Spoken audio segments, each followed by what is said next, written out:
मेरे अजीज दोस्तों, साथियों और बहनों, MFERD के इस प्लेटफॉर्म पे हम हर संडे सवेरे तकरीबन 300 लोग इस जूम में और बाकी जो लोग हैं वो यूट्यूब पे हम जमा होते हैं। ये अपने आप में एक इनकलाब है कि जब लिख कर आता है कि कोई आसाम से है, कोई अमरोहा यूपी से है, कोई मैसूर से है, पूरे देश से लोग यहाँ पर इतने सवेरे कनेक्ट होते हैं और हम यहाँ पर तबादला ख्याल करते हैं। मुंबई से है, हैदराबाद से है। MFERD का हर सेकंड मैं देख रहा हूँ पिछले 10 दिनों से वो इल्म से भरा हुआ है। एक ऐसी ट्रेनिंग की उन्होंने, इनकलाबी ट्रेनिंग की, जिसमें बहुत हद तक मैं बैठकर सुनता रहा कि कितनी नई चीजें हैं जो मुझे भी नहीं पता थी, अल्हम्दुलिल्लाह। लेकिन मुश्ताक भाई की मोहब्बत और जफर भाई के बहुत करीब होने से संडे सवेरे का ब्लॉग मुझे दिया गया है, एकदम सवेरे फजर के वक्त। तो आज इस ब्लॉग में हम कुछ एक ऐसी चीज देखेंगे जो हमारे पढ़ाने के तरीके को शायद बहुत हद तक बदल दे। मुझे ये बात पता है कि सवेरे सवेरे जहाँ यहाँ लोग बैठे हैं इसमें मैक्सिमम स्कूल ओनर्स होते हैं, प्रिंसिपल्स होते हैं, अच्छे टीचर्स होते हैं। तो आज हम वो बात करेंगे जो एक बच्चे के लिए आने वाले जमाने में एक सपना है। और वो सपना ये है कि वो अपने जमाने के सबसे अच्छे ऑर्गेनाइजेशन में काम करे, इस जमाने के सबसे बेहतरीन ऑर्गेनाइजेशन जिसके बिना ये दुनिया में बहुत सारी चीजें अब तस्वुर नहीं की जा सकती। वो उस चीज को हम कहते हैं गूगल। और गूगल आज हमारी जिंदगी का एक बहुत ही अटूट अंग बन गया है। It has become an integral part of our life which cannot be separated now, and as the days are going, जैसे जैसे दिन जा रहे हैं, हमारी सारी आदतों में सरे फहरिस्त आने लगा है कि किसी चीज को गूगल कैसे किया जाए। एक जमाना बहुत अच्छा आ चुका है पिछले 4 साल में कि कंपनीज ये नहीं कहती कि आपकी क्वालिफिकेशन क्या है, बल्कि कंपनीज अब ये कहती हैं कि आपकी गूगल करने की ताकत क्या है, आप कोई चीज नेट पर कितना अच्छा ढूंढ सकते हैं। एक अच्छे बड़े इंडिया के मीडिया हाउस में ये एलिजिबिलिटी निकली थी कि your ability to Google the things, आप गूगल से चीजों को निकाल सके, अगर आप में ये काबिलियत है तो हमारे दरवाजे आपके लिए खुले हैं। उस गूगल में काम करना, ये वेस्ट में, पश्चिम में, यूरोपियन कंट्रीज में, और यूरोपियन कंट्रीज क्योंकि इस वक्त लीडर है मॉडर्न जमाने के एतबार से, तो रेस्ट ऑफ द वर्ल्ड में गूगल में काम करना is considered as the top of the pyramid. और हर स्कूल का, हर टीचर का, हर माँ बाप का ये सपना है कि जो फॉर्च्यून 500 में सबसे ऊपर इंफॉर्मेशन प्रोसेसिंग कंपनी है गूगल, उसमें हमारा बच्चा काम करे। गूगल ने भी अपने अंदर काम करने वालों को दुनिया की हर सहूलियत दी है, जो कि मैं आपके स्क्रीन पर दिखाना चाहता हूँ। ये गूगल का कैंपस है। ये तकरीबन 52 से 54 एकड़ में कैंपस है। इस कैंपस में साइकिल्स हैं, ऑर्गेनिक फार्मिंग होती है, अपनी खेती खुद की जाती है। यहाँ दुनिया की हर वो चीज है जो आप सोच सकते हैं। आपके दिमाग को, क्योंकि ये दिमाग का काम है, इसलिए रिलैक्स करने के लिए हर तरह की एमिनिटीज दी जाती है। वर्क स्पेस इतना खूबसूरत होता है, उसके आसपास का एनवायरनमेंट इतना अच्छा होता है कि आपका दिमाग हमेशा शांत रहे।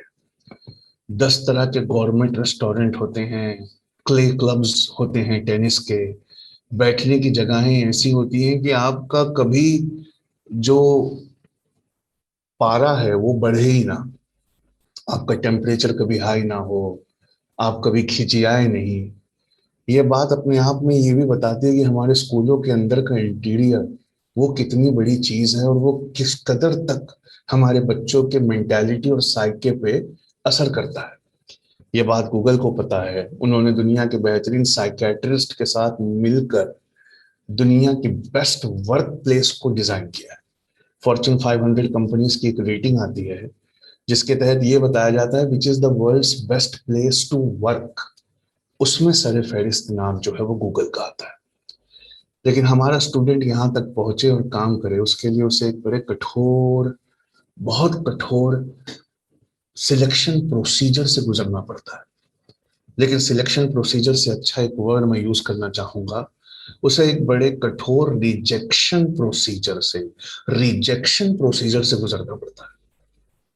और आप आईआईटी टॉप करके गोल्ड मेडल लेके दुनिया की हर चीज में टॉप करके जब गूगल में एप्लीकेशन करते हैं, तो गूगल आपसे ऐसे सवाल पूछता है ना जिसका कोई सर है ना पैर है।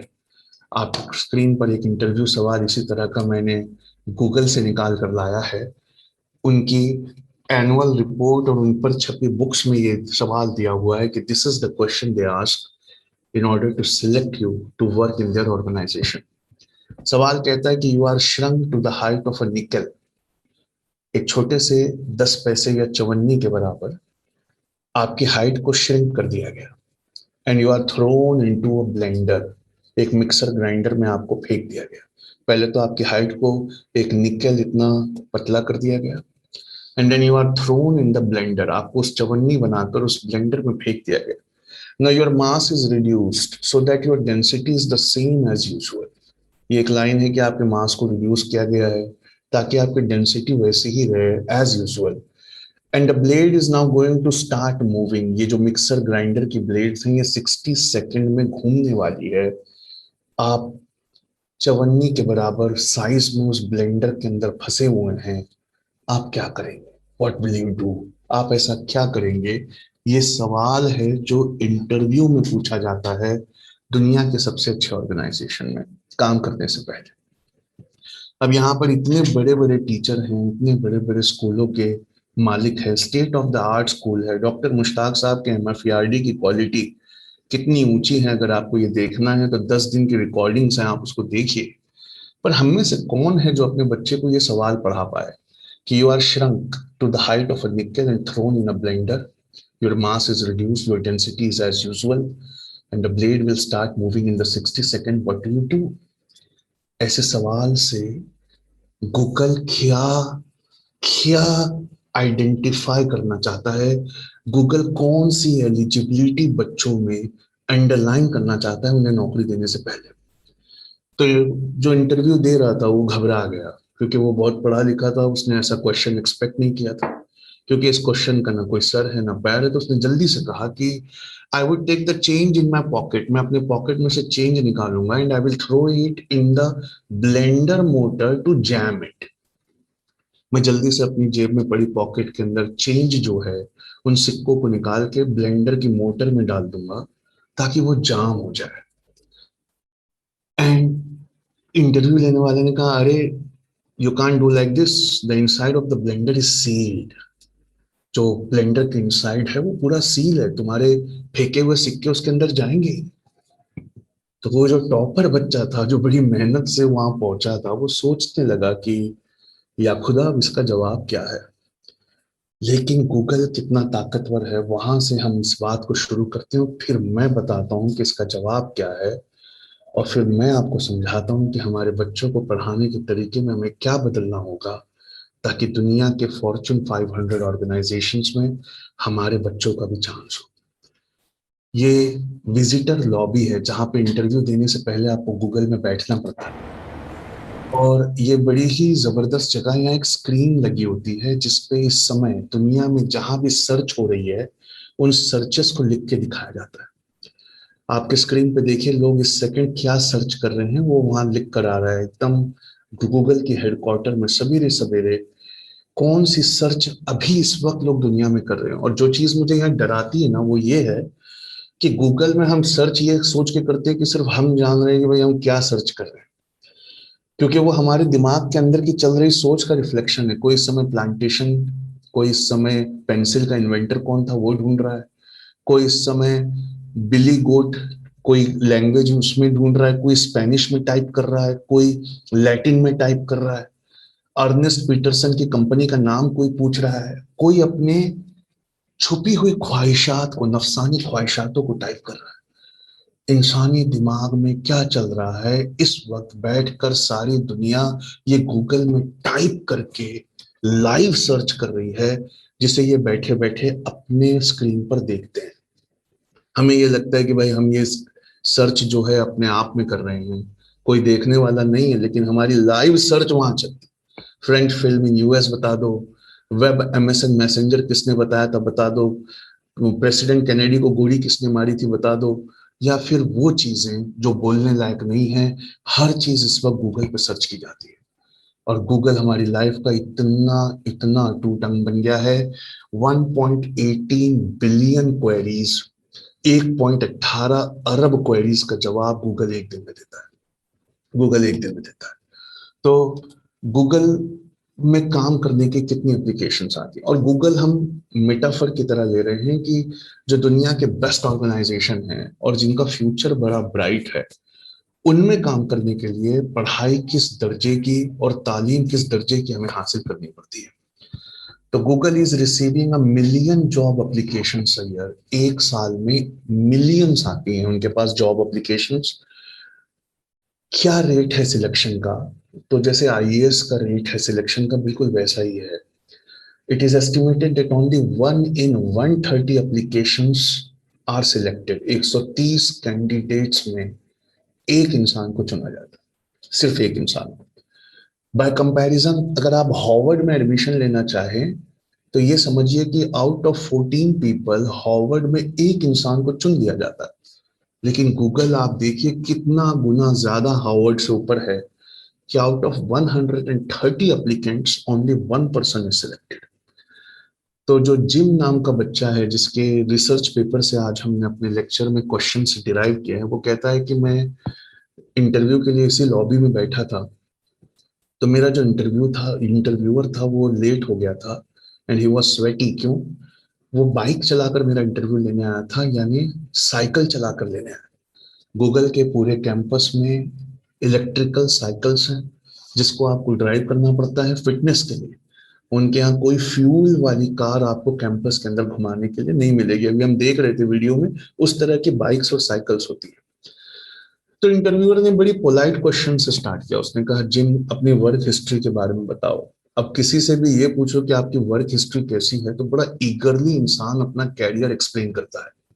उन्होंने भी अपना कैरियर बड़ा ईगरली एक्सप्लेन किया, लेकिन इंटरव्यूअर ने उनकी तरफ देखा भी नहीं, और वो अपने लैपटॉप पे कुछ टाइप कर रहा था। He was taking some notes of the answer जो वो इंटरव्यूअर दे रहा था।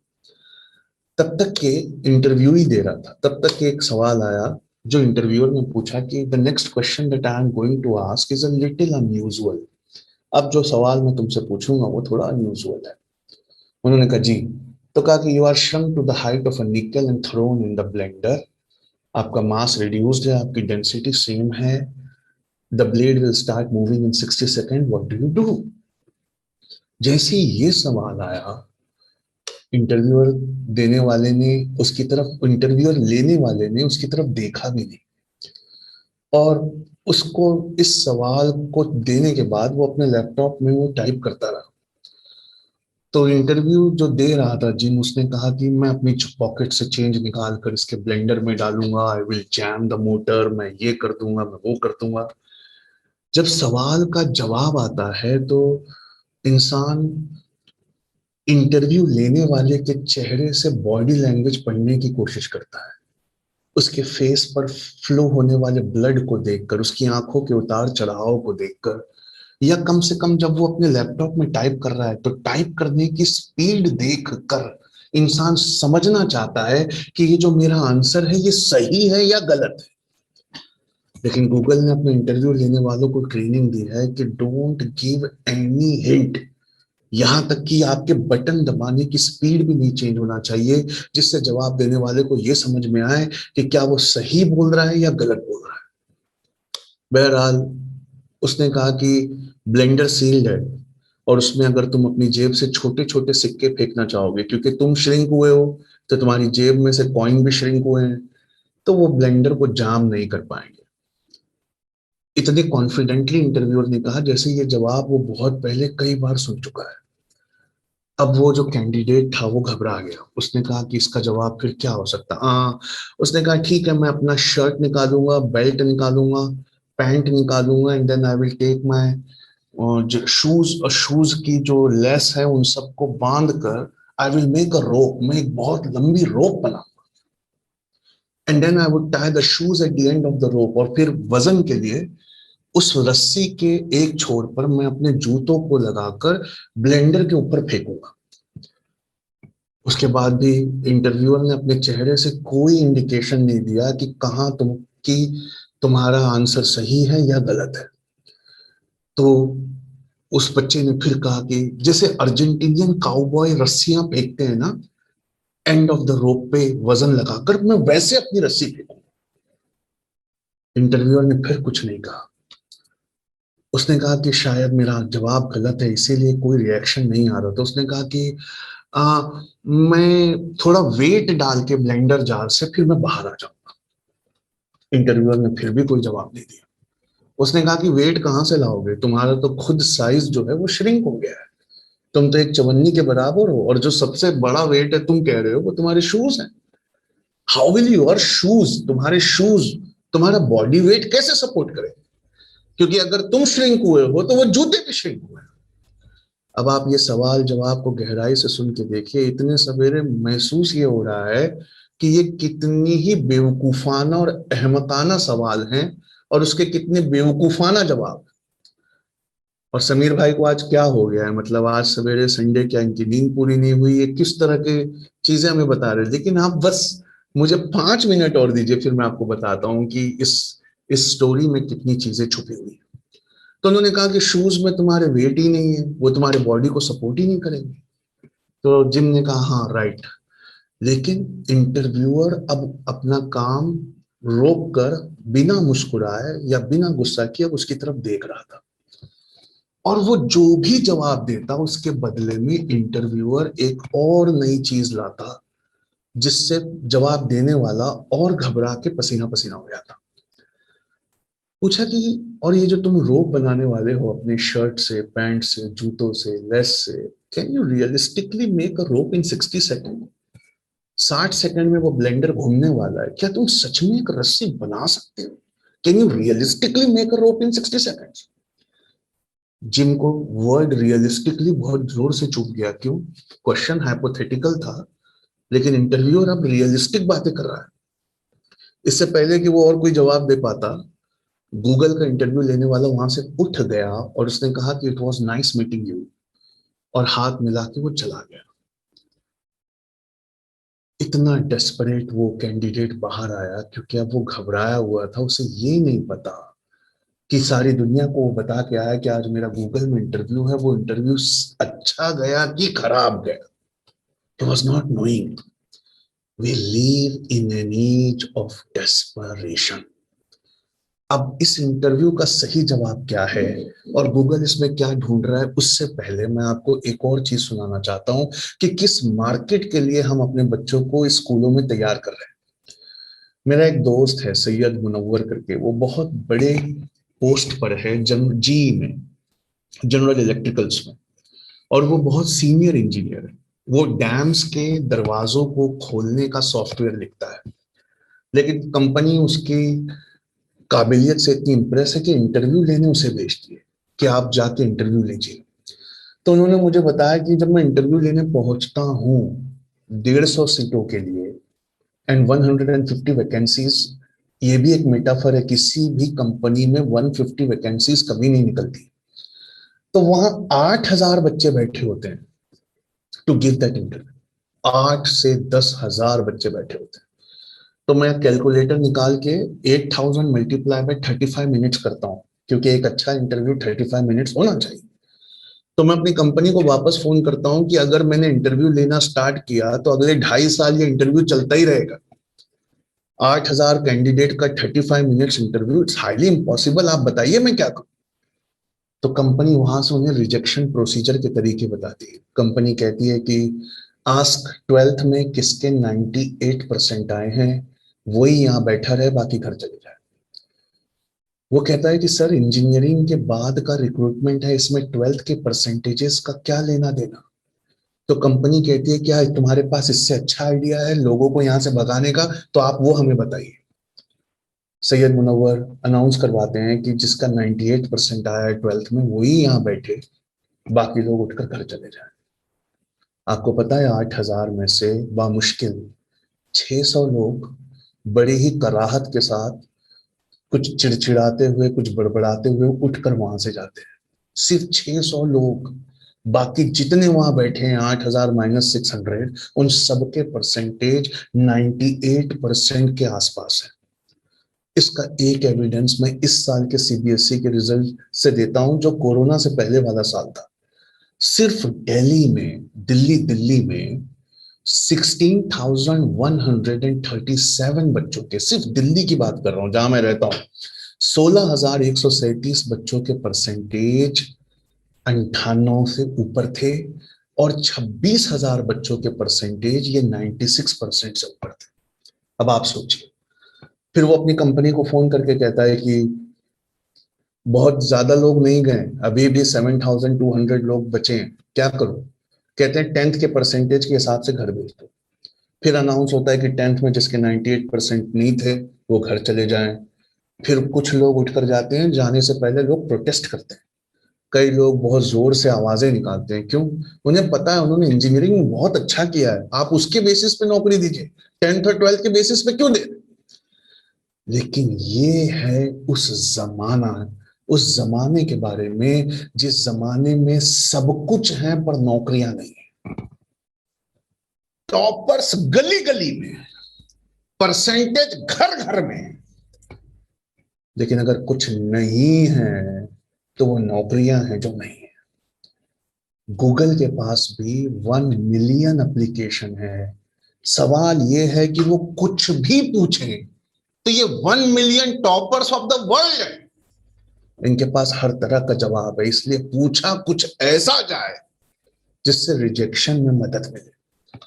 Never in the living memory, ये एक हिस्ट्री की बुक से लाया हूं मैं, जो आज की हिस्ट्री पे लिखी गई है, हिस्ट्री ऑफ टुडे पे। Never in the living memory has the competition for jobs opening been more intense.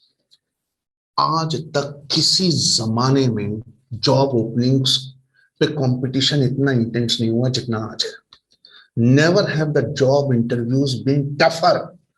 इससे टफ इंटरव्यू क्वेश्चंस दुनिया में कभी नहीं पूछे। और ये कोई तारीफ की बात नहीं है, this is a bitter fruit of the jobless recovery. जब 130 लोगों को एक सीट के लिए रिजेक्ट करना हो, मिलियन एप्लीकेशंस में से 150 ढूंढ के निकालना हो, तो आपको इस तरह के सवाल पूछने पड़ते हैं जिनका सर और पैर नहीं है।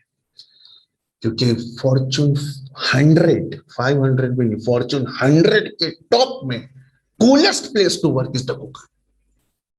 गूगल के माउंटेन व्यू के कैंपस को, जो अभी हमने देखा, उसे गूगल प्लेक्स कहा जाता है। इस गूगल प्लेक्स में काम करने दुनिया से लोग आते हैं। यहाँ 11 तरह के रेस्टोरेंट है जो फ्री में खाना देते हैं अपने एम्प्लॉयज को। आप कुछ भी हाथ रख दीजिए, that kind of government restaurant will serve you organically local grown food। Climbing wall है, स्विमिंग पूल्स हैं, व्हाइट बोर्ड्स हैं, पिंग पोंग टेबल है, एयर हॉकी टेबल है, जो मन करे जिससे भी आप रिलैक्स होकर और प्रोडक्टिविटी दे सकते हैं, आपको वो रिलैक्स होकर हमें देना चाहिए। यहां एक और सबक है हमारी स्कूल्स के लिए। शाम को 1:30 बजे के बाद हमारा बच्चा क्लास में लिथर्जिक हो जाता है और उसकी स्कूल चलती है शाम के 5 बजे तक। मैं डे शिफ्ट वालों की बात कर रहा हूँ। गूगल अपने एम्प्लॉयज, जी में मुनव्वर ने मुझे बताया है, वो अपने एम्प्लॉयज को सोने के लिए एक पॉड देते हैं। अगर आपको नींद आ रही है तो 1 घंटा सो जाइए, क्योंकि जब आप उठेंगे तो उस फ्रेश दिमाग के साथ आप उस कदर प्रोडक्टिविटी देंगे जैसे 2 दिन का काम 1 दिन में होता है। उसी तरह के रिलैक्सिंग के लिए गूगल में भी हर तरह के तामझाम किए गए। गूगल एम्प्लॉयज को कॉइन फ्री लॉन्ड्री मशीन है, आपका कपड़ा वहां धुल के मिल जाता है। फ्री फ्लू शॉट है, बाहर कोई भी बीमारी दुनिया में आए पहला वैक्सीनेशन आपका होगा। फॉरेन लैंग्वेज के लेसन्स फ्री में आपको मिलते हैं, आपकी कार वॉश फ्री में, ऑयल चेंज फ्री में, शटल सर्विस है बिटवीन होम एंड वर्क। और अगर आप साइकिल से चलाएंगे तो 5,000 एडिशनल डॉलर मिलते हैं इस बात के कि आप साइकिल से घूमिए। वहां पर स्कूटर्स हैं जो कोई भी यूज कर सकता है। नए पेरेंट्स को $500 मिलते हैं अगर वो ये कह दे कि भाई हम बाहर जाके खाना खाना चाहते हैं, तो गूगल देता है। और जब बच्चा पैदा होने का वक्त आए तो 18 हफ्तों की लंबी छुट्टी दी जाती है। कौन है दुनिया में जो ऐसी जगह काम नहीं करना चाहेगा? अगर आप लड़के हैं तो आपने अगर एक लड़के को डोमेस्टिक हेल्प रखा है, या आप लड़की हैं और आपने लड़की को डोमेस्टिक हेल्प रखा है, तो उसका इनकम टैक्स भी गूगल पे करता है, उसके हेल्थ बेनिफिट्स भी गूगल देता है। And these are the perks, जैसे पर्क दुनिया में कहीं नहीं मिलते। It's good business for Google to offer such benefits. बाकी कंपनीज के पास कोई और काम नहीं, वो भी इन चीजों को कॉपी करना चाहते हैं। किसी ने गूगल से पूछा बहुत अच्छी बात, और आपको वो सुनना चाहिए। गूगल से पूछा कि इस कदर एमेनिटीज और इस कदर सुविधाएं तुम क्यों देते हो? तो गूगल मुस्कुराया, ताकि हर साल दुनिया के बेहतरीन दिमाग की एप्लीकेशन मेरे ही पास आती है। जब लोग हमारे बारे में ये सुनते हैं कि हम इतनी चीजें देते हैं अपने काम करने वाले को, तो दुनिया में जो भी बेहतरीन दिमाग जहां भी होता है, वो उठाकर गूगल में एप्लीकेशन करता है। ये बात हमें स्कूलों में भी लागू करना चाहिए। हमारी क्वालिटी इतनी ऊंची हो कि उस इलाके में रहने वाला हर स्टूडेंट वो सिर्फ हमसे ही पढ़ना चाहे। अब आपको मैं वो जवाब पे ले चलूं कि उसका जवाब है क्या, लेकिन आप एक बात याद रखिए, गूगल से रिजेक्ट होते हैं 1 मिलियन लोग। ये बाकी कंपनीज में जाते हैं तो क्वालिटी वाइज जो गूगल का स्ट्रेचर है, क्योंकि हमें वहां नौकरी नहीं मिल रही, क्योंकि हमें वहां काम नहीं मिल रहा, तो ये सारे लोग दूसरी कंपनियों को गूगल की तरह बनाते हैं, क्योंकि टैलेंट तो वही है, टैलेंट तो वही है। ये बात आपको समझनी पड़ेगी कि जो लोग रिजेक्टेड हैं, यानी आईएएस पास जो लोग नहीं हुए, उनका भी कैलिबर आईएएस से कम नहीं है, क्योंकि किस्मत थी जिस वजह से वो पास नहीं हुए। और बहुत सारे वेल क्वालिफाइड एप्लीकेंट्स ये दूसरी दूसरी कंपनीज में जाके उन कंपनीज को बहुत बहुत तरक्की देते हैं। यहाँ पर एक और छुपा हुआ लेसन है। हम दूसरों की कंपनीज में काम करके उन्हें इतनी तरक्की देते हैं, वो दिन कब आएगा जब हमारा एंटरप्रेन्योरल एटीट्यूड इतना ज्यादा होगा कि हम दूसरों के सपनों पे काम करने के बजाय अपनी कंपनी खुद खोलेंगे। और ये एंटरप्रेन्योरल एटीट्यूड ना माँ बाप नहीं ला सकते, जितना हमारा टीचर, हमारा मास्टर, हमारा कोच हमें पैदा कर सकता है। क्योंकि आने वाले जमाने में गूगल में ये नौकरियां भी नहीं रहेंगी। जिम से पूछा गया कि क्या इसी तरह के बिना सर पैर के क्वेश्चन होते हैं या कोई और भी क्वेश्चन पूछते हैं, तो उसने कहा नहीं, बिहेवियरल क्वेश्चंस भी पूछते हैं। पूछा बिहेवियरल क्वेश्चंस क्या होते हैं? कहा इस तरह पूछते हैं कि tell me about a situation where you just couldn't get along with a team member. जब एक टीम मेंबर के साथ आपकी नहीं बनी, तो आपके एटीट्यूड में क्या हुआ? इस तरह के सवाल पूछते हैं। अब आप इस क्वेश्चन को ध्यान से सुनिए, सारे टीचर से कह रहा हूं, यहाँ पे सारे स्कूल ओनर से कह रहा हूं, ये बिहेवियरल क्वेश्चन है, इसके लिए गोल्ड मेडल लाने की जरूरत नहीं। Tell me about a situation where you just couldn't get along with a team member. अगला क्वेश्चन देखिए, describe a time when you had to deal with a rude customer. एक उस वक्त के बारे में बताओ जब सामने वाला कस्टमर बहुत बेइज्जती और बहुत बदतमीजी कर रहा था। What is your biggest failure in life, अपने सबसे बड़े फेलियर के बारे में बताओ। Did you ever find yourself unable to meet a deadline. क्या कभी ऐसा हुआ है कि कोई डेडलाइन मीट नहीं कर पाए? उस समय तुमने क्या किया था? What did you do. अगला क्वेश्चन देखिए, तुम्हारी टीम कितनी डाइवर्सिफाइड है। आप ये सवाल को घूर कर देखिए और फिर अपनी टेक्स्ट बुक्स को घूर के देखिए। मुझे बताइए जो हम पढ़ा रहे हैं वो कितना काम आ रहा है, वो कितना काम आ रहा है। यहाँ स्कूलों के लिए एक अगला लेसन है, ध्यान से सुनिए वो लेसन क्या है। ये सारे सवाल इमोशनल इंटेलिजेंस के हैं, ये सारे सवाल तरबियत के हैं, इमोशनल इंटेलिजेंस के हैं। जब मशीनें और सर्च इंजन दुनिया की हर नॉलेज याद रखेंगी, जब सर्च इंजन दिन भर में 1.18 बिलियन क्वेरीज का जवाब देंगे, तो फिर इंसान के लिए एक ही काम रह जाएगा, उसके बिहेवियर, उसके व्यवहार, उसके इमोशनल इंटेलिजेंस पे क्वेश्चन किए जाएंगे। या तो उस तरह के बेसर पैर का एक क्वेश्चन था, या फिर इस तरह के बिहेवियरल क्वेश्चन थे। हाउ वुड यू डिस्क्राइब, अगला क्वेश्चन उससे पूछा गया कि क्या सिर्फ यही पूछते हैं? कहा नहीं, और भी पूछते हैं। कैसे? सुनिए अब कैसे। इसीलिए कहता हूं, जितने लोग बैठ के सिलेबस पढ़ाते हैं कंटेंट बनाते हैं, टीचर की ट्रेनिंग देते हैं, पहले उनको रियल लाइफ इंडस्ट्री में जाकर देखना चाहिए कि इस वक्त इंडस्ट्री की डिमांड क्या है, उस हिसाब से अपना सिलेबस पैटर्न उसको उन्होंने सजाना चाहिए। सवाल है, how would you describe the Whole Foods? Whole Foods एक कंपनी है to a person visiting from another country. अगर आपके देश में कोई बाहर से आए तो आप उसे होल फूड के बारे में क्या बताएंगे? अगला क्वेश्चन है, tell me how Target competes with Walmart. जो टारगेट है, रिटेल का सबसे बड़ा शॉप है, वो वॉलमार्ट के साथ कंपीट कैसे करता है? And how we should reposition our brand to gain market share. हमें अपना ब्रांड कैसे रिपोजिशन करना चाहिए to gain the market share? How would you get more customer? कैसे और कस्टमर्स को लाओगे? What challenges will Starbuck coffee face in the next 10 years? अगले 10 साल में वो कौन से चैलेंजेस है जो स्टारबक कॉफी ये फेस करने वाला है? How would you monetise Facebook? Facebook से हम और पैसा कैसे कमा सकते हैं? अब आप इस स्क्रीन को देखिए, इन सवालों को देखिए, एक भी जवाब टेक्स्ट बुक में नहीं है।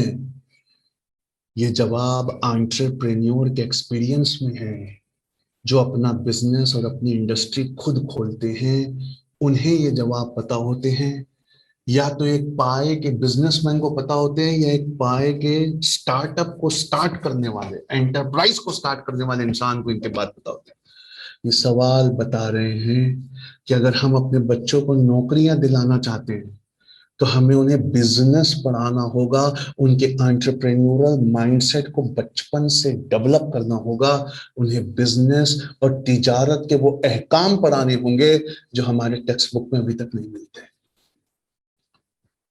फिर वो वर्क सैंपलिंग के क्वेश्चन पूछते हैं, इमोशनल इंटेलिजेंस के पूछते हैं, उसके बाद में वो बिहेवियरल चीजों के पूछते हैं, उसके बाद में वो आपसे तिजारत और एंटरप्रेन्योरशिप के क्वेश्चन पूछते हैं।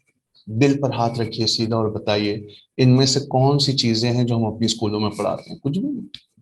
फिर वो वर्क सैंपलिंग के बारे में पूछते हैं। वर्क सैंपलिंग क्या होता है वो देखिए, फिर मैं आपको बताता हूं कि उसका जवाब क्या था।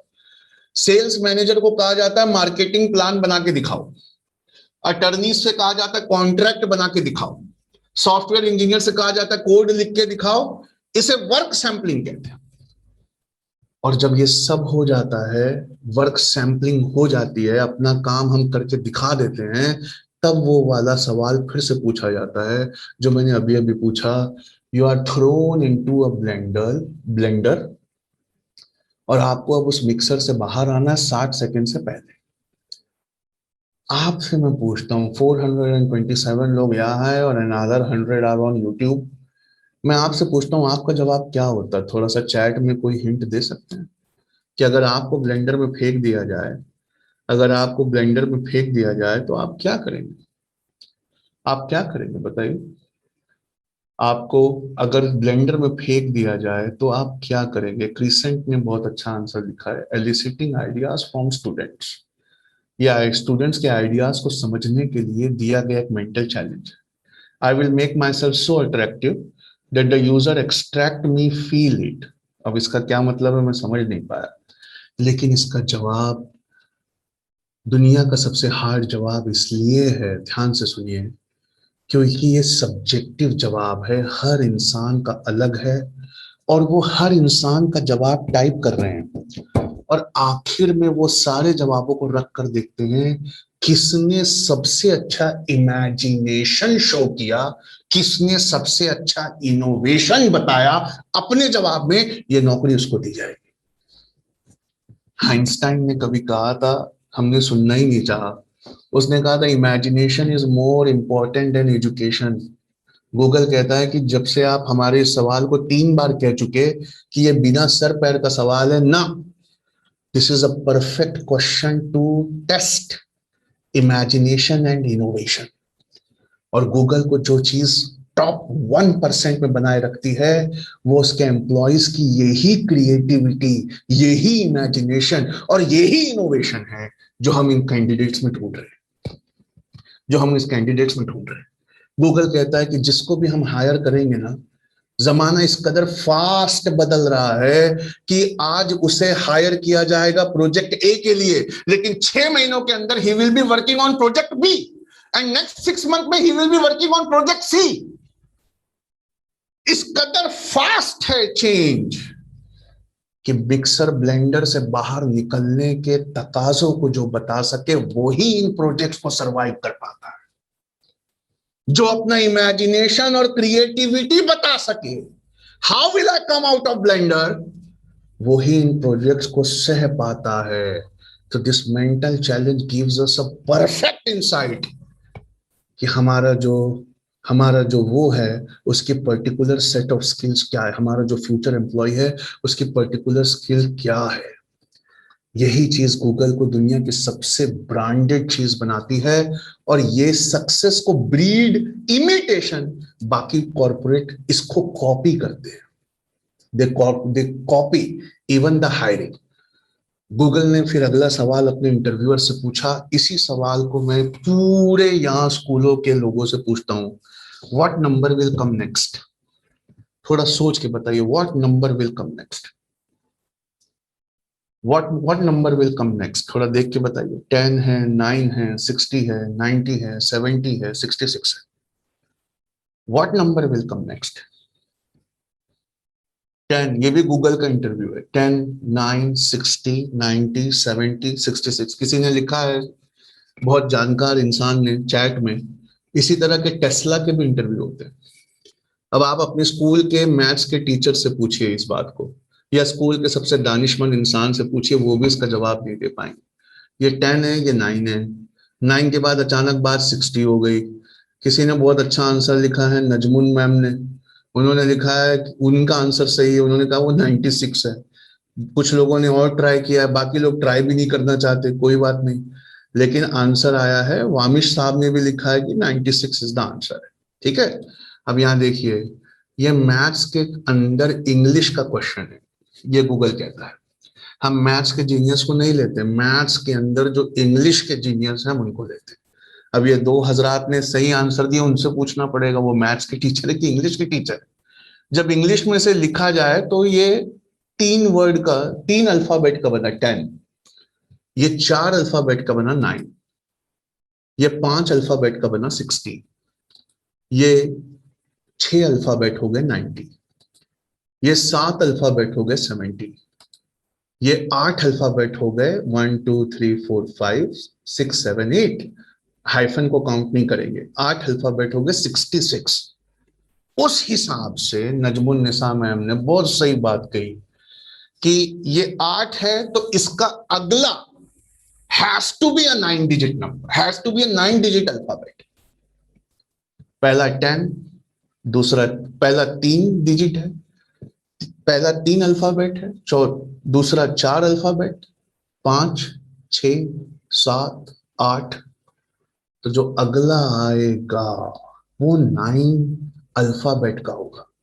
अब आप इस क्वेश्चन को देखिए, इस क्वेश्चन को देखकर इतनी आसानी इसका जवाब नहीं आ रहा, लेकिन यहाँ दो लोगों ने MFEID का इतनी मुबारकबाद है कि यहाँ दो लोगों ने बता दिया कि नहीं 96 आता है। क्यों? ये 3 है, ये 4 है, ये 5 है, ये 6 है, ये 7 है, ये 8 है। तो इसके बाद अगर 96 को आप अभी लिख कर देखो तो वो 9 अल्फाबेट का बनता है 96। 96 लिखकर जब हम आएंगे, मैं चाहता हूं कि सब लोग उनको कॉन्ग्रेचुलेशंस दे। जैनब मैम ने भी ना जवाब दिया है, बहुत लोगों ने 96 दिया है। अनफॉर्चुनेटली ये जवाब गलत है, ये जवाब गलत है, ये जवाब गलत है। आप पूछेंगे कैसे? आपको देखना पड़ेगा यहाँ पे बहुत इंपॉर्टेंट चीज, लुक मोर क्लोजली। एक बार क्लोजली देखिए, देखिए इसको एक बार और क्लोजली। दिख रहा है आप क्लोजली? दिख रहा है आपको क्लोजली? अब आप देखिए यहाँ क्या है, 3 वर्ड, 3 अल्फाबेट का ये नाम है, 4 अल्फाबेट का ये वर्ड है, 5 अल्फाबेट का ये वर्ड है, लेकिन कुछ और है जो आप नहीं देख रहे। 3 अल्फाबेट में बहुत कुछ लिखा जा सकता है, लेकिन ये हाईएस्ट है जो 3 अल्फाबेट में लिखा जा सकता है, 10। 4 अल्फाबेट में बहुत कुछ लिखा जा सकता है, लेकिन ये हाईएस्ट है, ये है 9। 5 अल्फाबेट में बहुत कुछ लिखा जा सकता है, लेकिन ये हाईएस्ट है 60।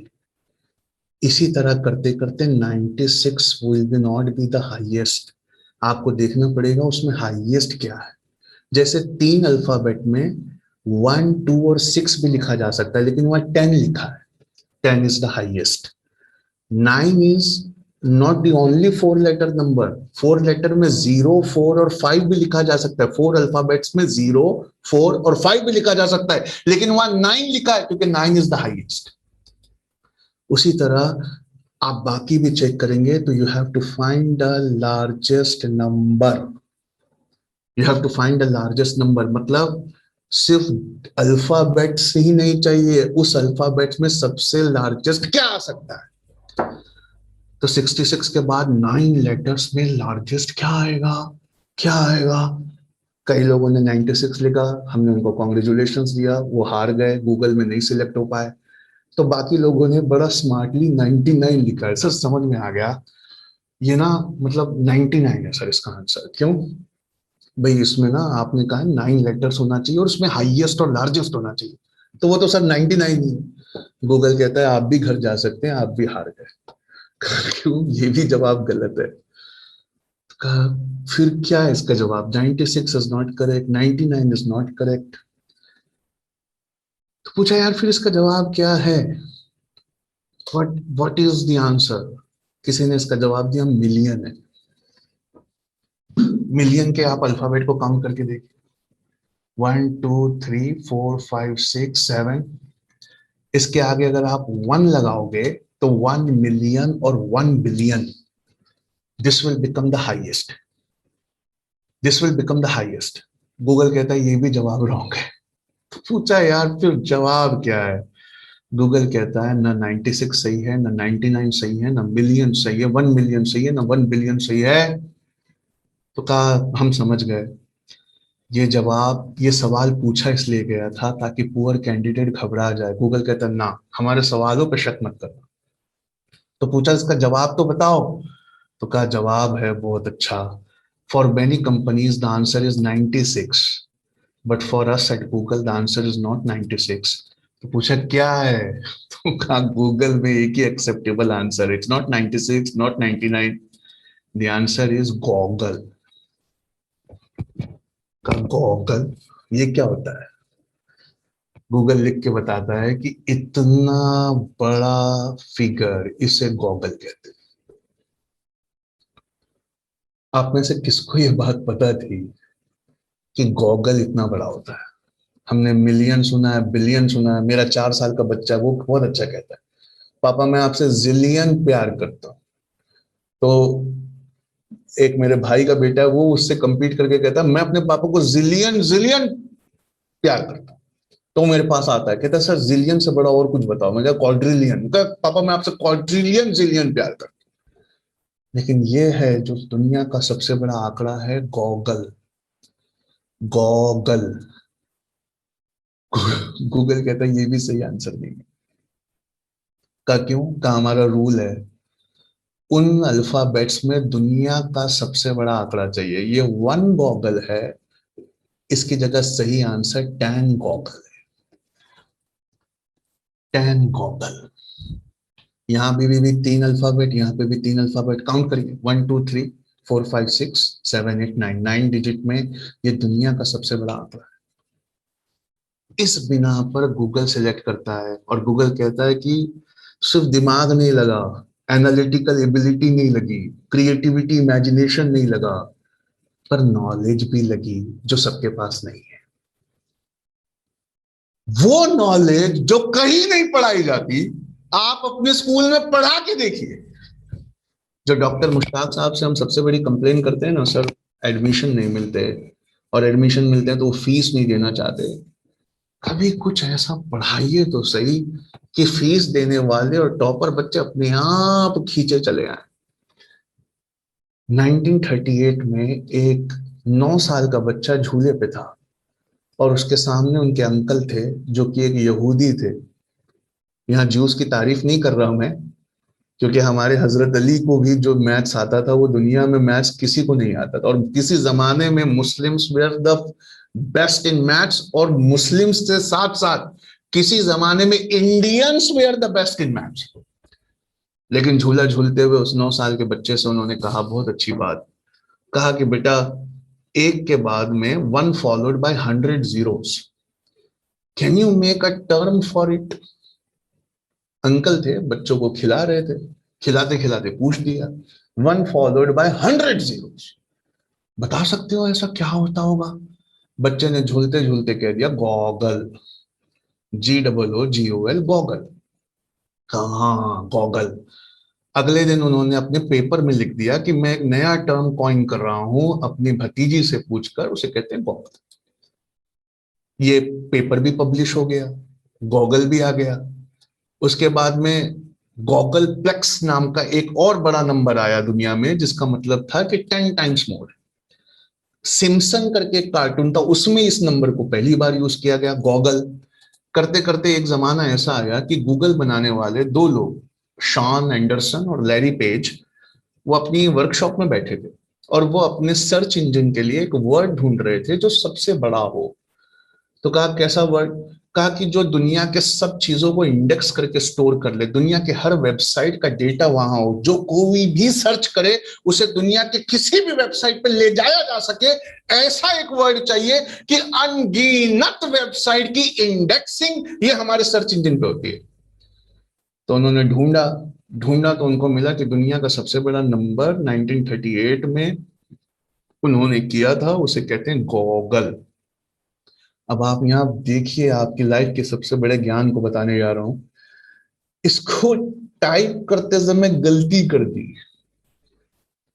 सजेस्टेड नाम था गॉगल, लेकिन उसको स्पेलिंग नहीं आती थी शॉन एंडरसन को, तो उसने लिखा गूगल. और सर्च इंजन जहां रजिस्टर होते हैं, वेबसाइट के नाम रजिस्टर होते हैं, उन्होंने कहा google.com इज अवेलेबल.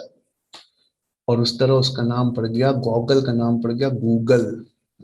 जो भतीजी झूला झूल रही थी, उसकी बेटी ने केस किया कि आपने अपनी कंपनी का नाम हमसे चुराया है, आपने अपनी कंपनी का. And we are exploring our legal options. ये पेपर में खबर आई, वहां से उठाकर इस क्वेश्चन को बनाया गया गूगल के इंटरव्यू में.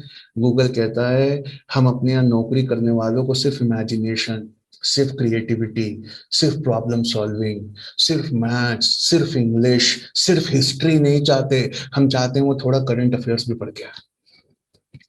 And finally the answer they said, the right answer was this. उसके बाद गूगल ने कहा कि वो सवाल बनाया करो जिसका आंसर ओपन एंडेड हो, with no definitive right answer, ताकि सामने वाला जब अपनी इमेजिनेशन और क्रिएटिविटी को यूज करे तो हमें परफेक्ट कैंडिडेट मिले. In Google philosophy, good interview के वो क्वेश्चंस होते हैं जिन क्वेश्चंस को लेकर आप गूगल के सामने बैठ जाए तो भी आपको उसका आंसर ना आए. They are the best questions.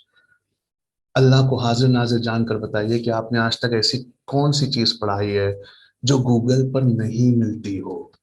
अगर आपने नहीं पढ़ाई है ऐसी चीज, तो फिर वो बच्चा आगे जाने वाले जमाने में ही will not be able to qualify. ये है जो आने वाले जमाने में बच्चों को चुनेगा. गूगल कहता है ना कि 20% प्रोजेक्ट्स हमारे वो इंजीनियर्स करते हैं, हम एक दिन हफ्ते में हर इंजीनियर को ऑफ देते हैं. And Google engineers are allowed to spend 1 day a week on a project of their choosing.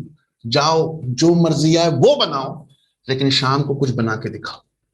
इसे क्रिएटिविटी कहते हैं. पता है इससे क्या होता है? ये 20% प्रोजेक्ट्स ने ही गूगल को आज Gmail, Google map, Google news, Google sky, Google voice, ये सारा बनाकर देने वाले ये इंजीनियर्स हैं जिनको हफ्ते में एक दिन इसेंशियली ऑफ दिया जाता है, ये कहकर कि शाम तक कुछ बना के दिखाओ. क्या हमारे स्कूलों में ये वक्त नहीं आ गया कि हम अपने बच्चों से भी कहें कि कल दिन भर यहाँ आपको कोई एक नई चीज बना के दिखानी है, आपको दिन भर एक नई चीज बना के दिखानी है. गूगल ने अपने वेबसाइट पे लिखा है, हमें ऐसे टेलर नहीं चाहिए जो बहुत सारे कपड़े से कुछ अच्छा बना के दिखाए, हमें ऐसे टेलर चाहिए जो थोड़ा सा कपड़ा बच जाए उससे कुछ बहुत अच्छा बना के दिखाए. इसका मतलब है दुनिया का हर रिसोर्स यूज करके अच्छा सॉफ्टवेयर बनाने वाले नहीं चाहिए, जो थोड़ा सा रिसोर्स यूज करके दुनिया का सबसे बेहतरीन सॉफ्टवेयर बनाए, वैसे लोग हमें चाहिए. जैसे दर्जी, अच्छा दर्जी बचे हुए कपड़ों को जोड़कर कुछ बहुत अच्छा बना दे तो आप उसकी कितनी तारीफ करोगे? गूगल कहता है इस ब्लेंडर से निकलने के जवाब से हमें ऐसे दर्जी मिलते हैं। वो दर्जी जो गूगल को नंबर वन बनाते हैं अपने इमेजिनेशन से, अपने इनोवेशन से, अपनी क्रिएटिविटी से। इनमें से एक भी वर्ड हमारे स्कूलों में नहीं मिल रहा है। That is the problem. That is the problem. और सिर्फ वो नहीं है ना, मैं अपनी बात खत्म करूं, उनको ना कोडर वोडर नहीं चाहिए। क्यों? आपके स्क्रीन पे ना मैं आपको एक सॉफ्टवेयर दिखाता हूं, आप इसको बता दीजिए बनाना क्या, ये कोडिंग खुद कर देता है। इसको टैब 9 कहते हैं। आप सिर्फ बताइए, कहते हैं ना बच्चों को कोडिंग पढ़ाओ, कोडिंग पढ़ाओ ना, कोडिंग मत पढ़ाओ, उन्हें प्रॉब्लम सॉल्विंग पढ़ाओ। प्रॉब्लम सॉल्विंग पढ़ाओ। क्यों? आप उसको बता दो मशीन को मुझे ये बनाना है, मशीन अपने आप कोड लिख रही है। थोड़े दिनों की बात है, 5G आने के बाद हम सब आज वेबसाइट डिजाइनर है। हम कोई अपना वेबसाइट खुद डिजाइन कर सकता है ड्रैग एंड ड्रॉप करके। थोड़े दिनों की बात है हम अपना सॉफ्टवेयर भी खुद लिखने लगेंगे।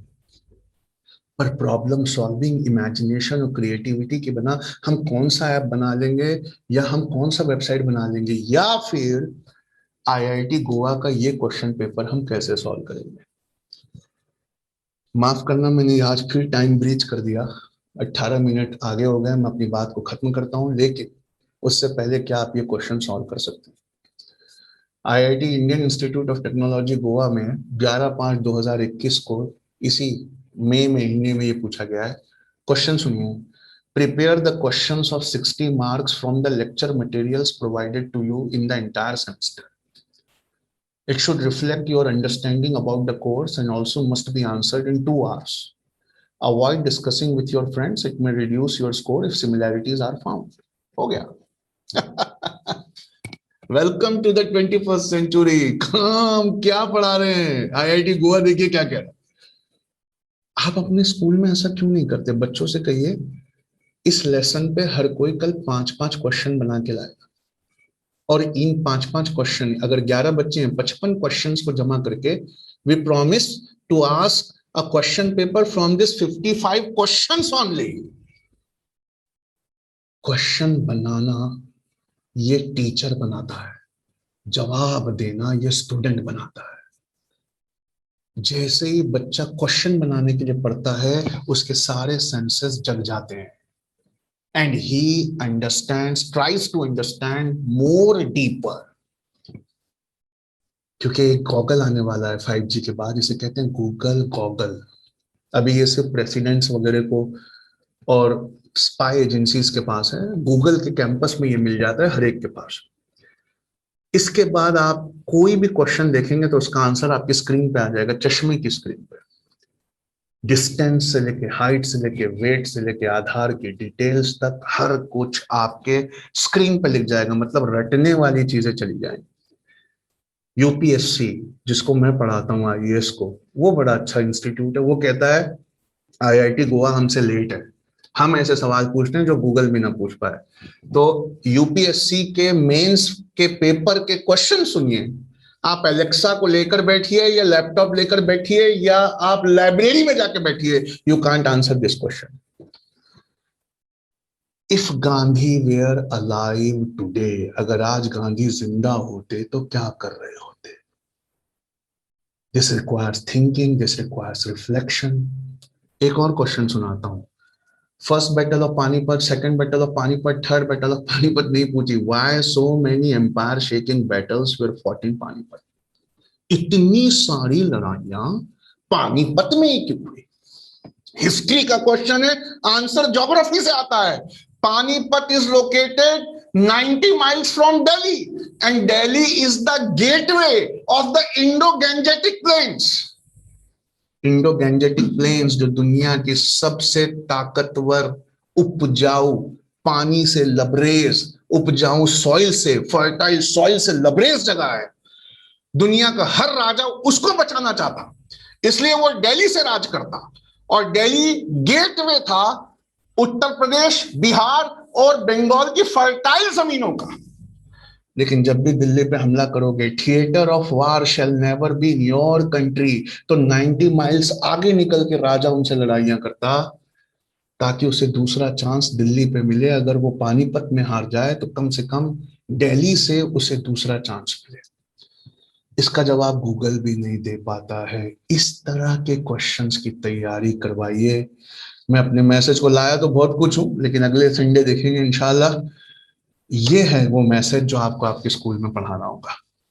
The illiterates of the 21st century will not be those who cannot read and write, but those who cannot learn, unlearn, and relearn. The illiterates of 21st century will not be those who cannot read and write. लिखना पढ़ना जो नहीं जानते उन्हें illiterates नहीं कहते। अब उन्हें इलिटरेट्स कहते हैं जो लर्न, अनलर्न एंड रीलर्न करना नहीं जानते। और इस डेफिनेशन के तहत including me and including you, हम सब लोग हम सब लोग इस वक्त इलिटरेट की डेफिनेशन में आ गए। ये है वो बात जो हर टीचर को अपने अंदर पैदा करनी होगी।